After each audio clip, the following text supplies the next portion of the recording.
We've pulled this man off the street. We saw he had a V-neck shirt on, so we had to interview him. I'm Ed here with Private Suite Magazine, and we're talking to Dan Mason. How's it going? How's it going, Dan Mason? I'm just hanging here at the Tape Swap, having a good time. Saw some people. I'm very tired. Had a long flight over here, but I'm happy to be here. So, yeah.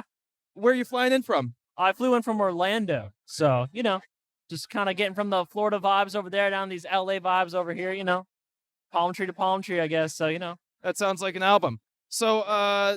Dan Mason, you are playing ElectroniCON2 tomorrow. I know that you've got a bunch in store for us. Can you talk a little bit about going from producing to actually putting on live sets, what that process is like, what you do differently live than you do in a studio? Yeah. Just describe that to us for a bit.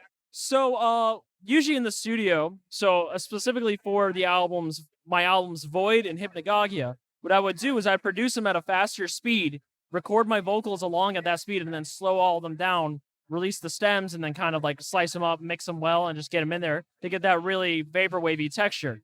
But the thing is, live, I want to keep it in there with a key, so I can actually kind of transition between the songs a little bit smoother. And the problem is when you slow them down like that, you kind of lose any sense of a key, and it just kind of goes wherever. And so I had to actually kind of redo the songs in a way and just kind of get them down there and get them into a key close to where the originals were. Also, I'm not pitching down my voice by slowing it down. I'm using a special kind of vocoder kind of thing to do it.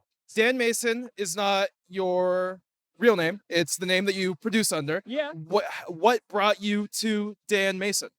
I literally pulled it out of the air. I was at the time doing a lot of post-rock kind of stuff, and I didn't want it to be associated with my real name, which I'm not going to really kind of just say out here. Some people know where it is. Some people can find it. I'm just trying not to make it advertised out there. But yeah, I just kind of didn't want that. And then kind of this became my main gig, and this is what I do for a living now. So kind of nuts. And I see you're wearing a DMTFL shirt. Oh, yeah. Can you talk a little bit about that label, why you're repping the shirt, how they influence you? My boy Vito, if you're watching this, Vito, I love you, man.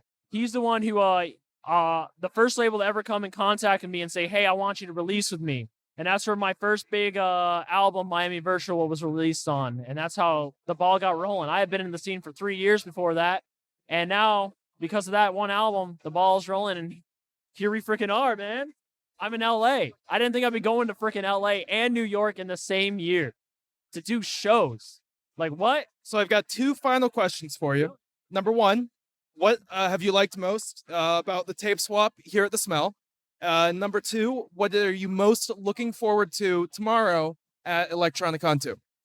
So here at the tape swap, I think the most exciting thing is just seeing a bunch of tapes that either I didn't even know existed and had such amazing freaking artwork. There's a specific tape in there that I saw. It's this holographic tape. So he has a regular version, but then he also has a holographic version. And I was like, oh shit, now I want to do that. I'm going to probably hit him up. I might hit him up about that. And the other thing is just getting a chance to actually kind of be here and just kind of meet people with that. And same kind of thing with ElectroniCON2. I just love meeting people. I love meeting people who enjoy my music and people who enjoy other people's in the scene's music who get introduced to me at this, or, they just come find me and it's like, oh, they walked into my set or something like that. And it's like, oh, that was great. I just like being able to connect. I think that's the main thing I like about it. And that's what I like about this and ElectroniCON is being able to connect. Dan Mason, keep on rocking in the free world. Thank you so much for talking to us.